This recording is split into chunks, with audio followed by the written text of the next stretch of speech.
Assalamualaikum. I welcome you all in this amazing class where we are going to discuss about parts of speech. আজ আমরা শিখব parts of speech সম্পর্কে।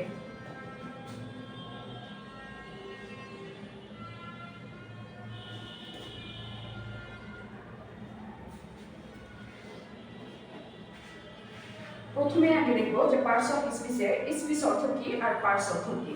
Speech অর্থ হচ্ছে বাক্য are parts অর্থ হচ্ছে অংশ, অর্থাৎ বাক্যের প্রতিটা অংশ নিয়ে আমরা এখানে আলোচনা করব। বাক্যের প্রতিটা প্রকার সম্পর্কে আমরা এখানে জানব। তো আমরা জানি যে বাক্যের প্রত্যেকটা প্রকার এটা মূলত 8 প্রকার হয়। তো আমরা লিখে ফেলি যে পার্টস অফ স্পিচ 8 প্রকার।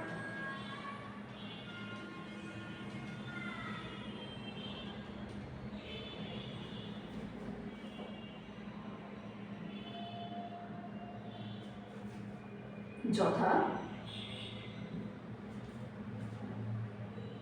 1 number noun, 2 number pronoun। আর আমরা নাউন অর্থ কি জানি? নাউন অর্থ বিশেষ্য,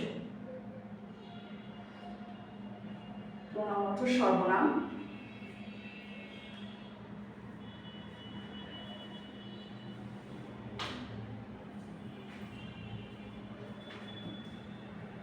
অ্যাডজেক্টিভ বিশেষণ,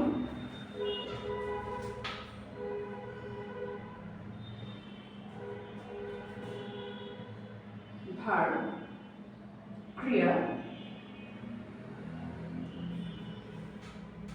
ভার্ব অ্যাডভার্ব যেটার বাংলা অর্থ হচ্ছে ভাব বিশেষণ।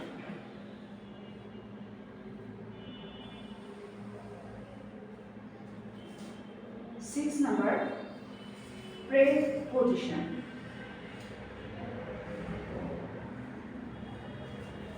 যেটার বাংলা অর্থ হচ্ছে পদান্বয়ী অব্যয়।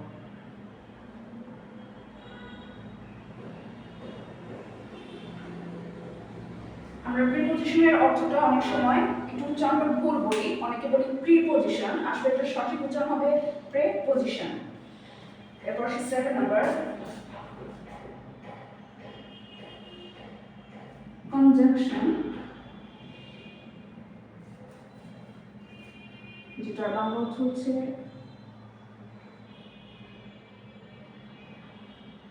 সমুচ্চয়ী অব্যয়। 8 নাম্বার ইন্টারজেকশন,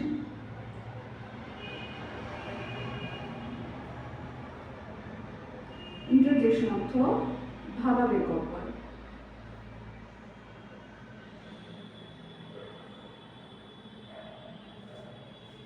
এই টোটাল 8 প্রকার হচ্ছে পার্টস অফ স্পিচের মধ্যে পড়বে।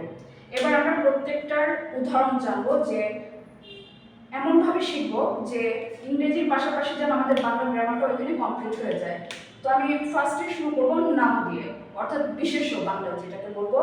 নাউনের এক্সাম্পল আমরা যদি বলি, আগে নাউন আমি যদি বলি যে নাউন মানে যে কোনো কিছুর নামকে বোঝাবো। নাউন অর্থ যে কোনো কিছুর নামকে বোঝাবো, সেটা যে কোনো কিছু হতে পারে, যেমন সেটা কোনো প্রাণীর নাম হতে পারে, ফুলের নাম হতে পারে, ফলের নাম হতে পারে, মানুষের নাম হতে পারে, কোনো গুণের নাম হতে পারে। তো এক্সাম্পলগুলো আমরা একটু লিখে ফেলি।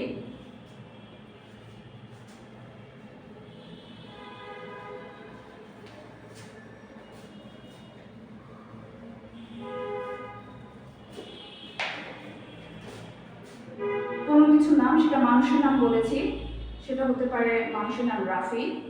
কোনো ফুলের নাম হতে পারে রোজ, কোনো প্রাণীর নাম হতে পারে টাইগার, কোনো গুণের নাম হতে পারে অনেস্টি।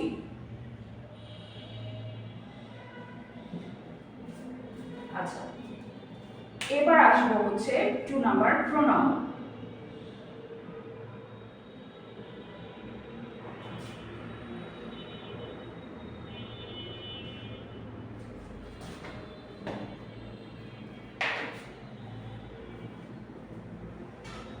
এটা বাংলা অর্থ কি বুঝাবো?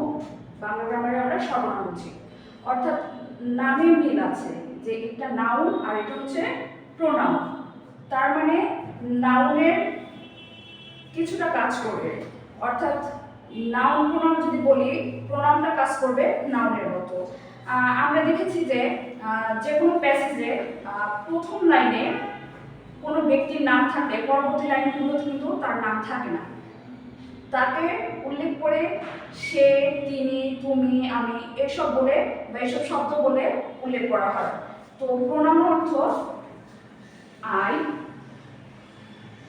We, you, they, it, she বা হি। এগুলো কিন্তু আমি ব্যক্তির পরিবর্তে এগুলো আমরা ইংরেজিতে ব্যবহার করি, তার মানে এগুলো আমরা প্রোনাউনের এক্সাম্পল হিসেবে বলবো। এরপর আসি 3 নাম্বার, অ্যাডজেক্টিভ।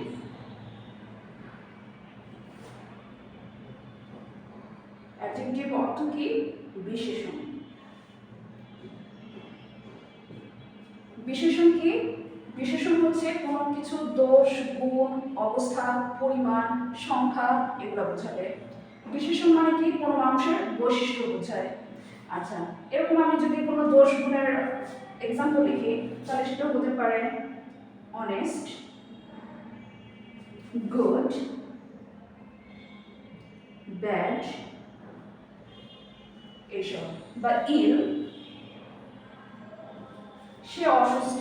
যদি প্রশ্ন করি সে কেমন, সে অসুস্থ, তার এখানে অবস্থা বোঝাচ্ছে যে সে অসুস্থ অবস্থায় আছে। আচ্ছা, আর অনেস্ট কি? হি ইজ অ্যান্ড অনেস্ট যদি আমি বলি, অনেস্ট অর্থ কি? সৎ। আমরা মাঝে মধ্যে গুলিয়ে ফেলি যে অনেস্টি আর অনেস্টের মধ্যে কোনটা নাউন হবে আর কোনটা অ্যাডজেক্টিভ হবে। ফার্স্টে বলেছি নাউন হচ্ছে কোনো কিছু নাম, সেটা যে কোনো কিছু নাম হতে পারে, গুণের নাম। অনেস্টি হচ্ছে গুণের নাম, আর অনেস্ট হচ্ছে কি? সৎ, অর্থাৎ একটা মানুষের বৈশিষ্ট্য বোঝাবে। তো আমি অনেস্টকে কখনোই নাউন বলতে পারবো না, অনেকে গুলিয়ে ফেলে যে অনেস্টি, অনেস্ট সেম হবে, কিন্তু এখানে খেয়াল রাখতে হবে অনেস্টি অর্থ সততা, যেটা গুণের নাম, আর অনেস্ট হচ্ছে সৎ, যেটা বৈশিষ্ট্য বোঝায় একটা মানুষের। আচ্ছা, এরপর আসি হচ্ছে 4 নাম্বার, ভার্ব। ভার্বের বাংলা অর্থ কি? ক্রিয়া। অর্থাৎ কোনো কিছু কাজ করাকে বোঝায়, সেটা যে কোনো ধরনের কাজ হতে পারে, ঘুমানো কাজ হতে পারে, খাওয়া এটা কাজ হতে পারে, তারপর কোনো কিছু দেখা এটা কাজ হতে পারে। তো এক্সাম্পলগুলো যদি আমি লিখি, স্লিপ, ওয়াচ, ইট, প্লে, স্টাডি। এরকম আরো অনেক উদাহরণ আছে, আমি মেইন এক্সাম্পলগুলো দিয়ে বোঝানোর চেষ্টা করলাম।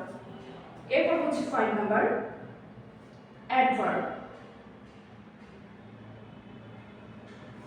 যেটা বাংলা অর্থ হচ্ছে ভাব বিশেষণ।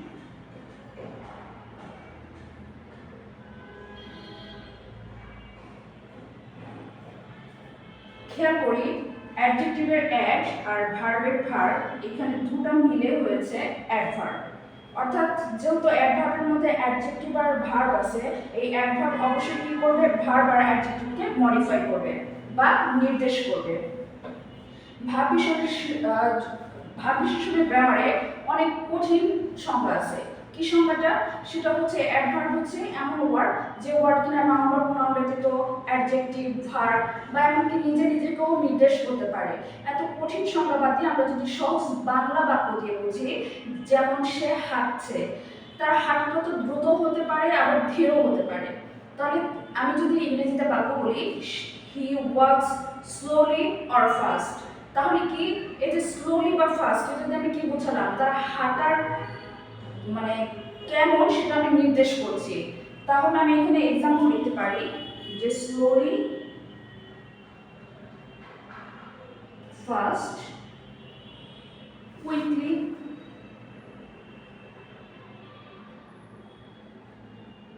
এসব। অর্থাৎ অ্যাডভার্ব হচ্ছে ভার্বকেও নির্দেশ করতে পারে, অ্যাডজেক্টিভকেও নির্দেশ করতে পারে, বা অ্যাডভার্বকেও নির্দেশ করতে পারে। তিনটে এক্সাম্পল আমি এখানে লিখে দিলাম। আচ্ছা,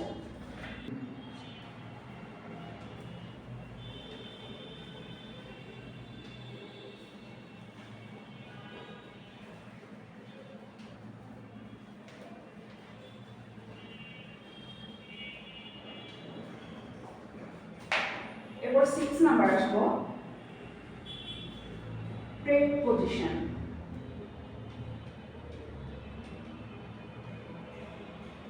যেটা বাংলা অর্থ কি লিখেছিলাম, পদান্বয়ী অব্যয়।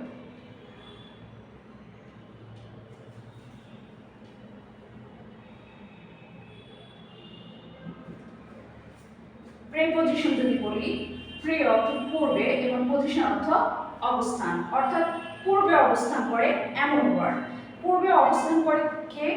তাহলে এমন সব ওয়ার্ড, যেমন আমি যদি বলি, আরেকটা অর্থ হচ্ছে প্রিপোজিশন সবসময় নাউন বা প্রোনাউনের আগে বসবে, আর কোনো কিছু পূর্বে নয়। প্রিপোজিশন চেনার এটা একটা মানে সুন্দর একটা উপায় যে এটা নাউন বা প্রোনাউনের পূর্বে বসবে। যেমন আমি যদি বলি the book is on the table, বইটা টেবিলের ওপরে, আমি বইটা কিসের উপরে নির্দেশ করেছি? টেবিলের উপরে। এরকম আমি বলতে পারি, যেরকম প্রিপোজিশনের example on, down, up, over, by, etcetera. আচ্ছা, অর্থাৎ আমি কি বোঝালাম? প্রিপোজিশন নাউন বা প্রোনাউনের পূর্বে বসবে এবং এটা সব সময় প্রিপোজিশন ছাড়া একটা বাক্যের সুন্দর অর্থ প্রকাশ করা সম্ভব হয় না। তো সংক্ষিপ্তভাবে আমি কয়েকটা লিখে দিলাম। এরপর আসে 7 নাম্বার কনজাংশন, যেটা বাংলা অর্থ হচ্ছে সমুচ্চয়ী অব্যয়।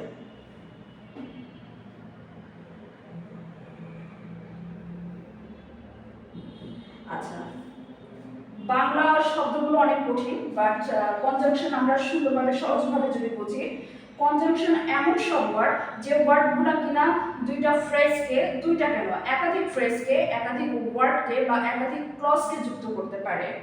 যেমন আমি বলতে পারি যে সাজিদ ইজ মাই, বা সাজিদ ইজ হার ফ্রেন্ড, বা রফিক ইজ আর ফ্রেন্ড। দুইটা বাক্য আমি দুই লাইনে না বলে একভাবে বলতে পারি যে সাজিদ অ্যান্ড রাফিক আর মাই ফ্রেন্ডস। তো অ্যান্ড হচ্ছে কি করতেছে? দুইটা ক্লজকে যুক্ত করবে। তো আমি এখানে বলতে পারি, এরকম কিছু উদাহরণ আছে, অ্যান্ড, বাট, অর। আচ্ছা, এরপর আসি ইন্টারজেকশন।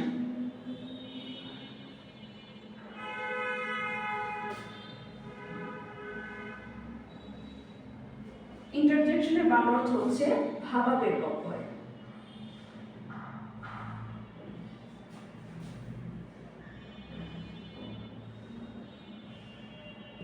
আচ্ছা, এটা বাংলা শব্দটা অনেক একটু সহজ বলা চলে, বুঝতে পারছি যে ভাবাবেগ অব্যয়, অর্থাৎ যেসব শব্দ দিয়ে ভাব প্রকাশ করবে তাদেরকে আমরা ইন্টারজেকশন বলবো। আমরা কিছু কিছু বাক্য অনেক ভাব প্রকাশ করি, যে আমি আজ কাজটি করতে পারিনি, বা ইয়ে আমরা আজ খেলাটি জিতেছি। তো এরকম কিছু এক্সাম্পল হচ্ছে হতে পারে, অ্যালাস হতে পারে।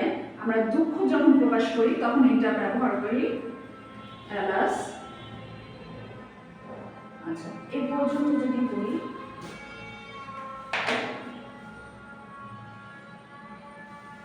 যখন আমরা খেলায় জিতি তখন আমরা বলি যে ইয়া আমরা খেলায় জিতেছি। মোট কথা ইন্টারজেকশন দিয়ে যে কোনো উচ্ছ্বাস প্রকাশ শব্দ, সেটা হতে পারে জয়, সরো, এক্সক্লেমেশন বা হেট্রেড জাতীয় শব্দ এখানে প্রকাশ করবে। তো এই টোটাল পার্টস অফ স্পিচের যে 8 প্রকার, এটা সম্পর্কে আমরা জানলাম। কিছু অল্প উদাহরণের মাধ্যমে বোঝানোর চেষ্টা করলাম, বা বাংলা বাক্যের মাধ্যমে বোঝানোর চেষ্টা করলাম। আশা করি সবাই বুঝতে পেরেছ। আসসালামু আলাইকুম।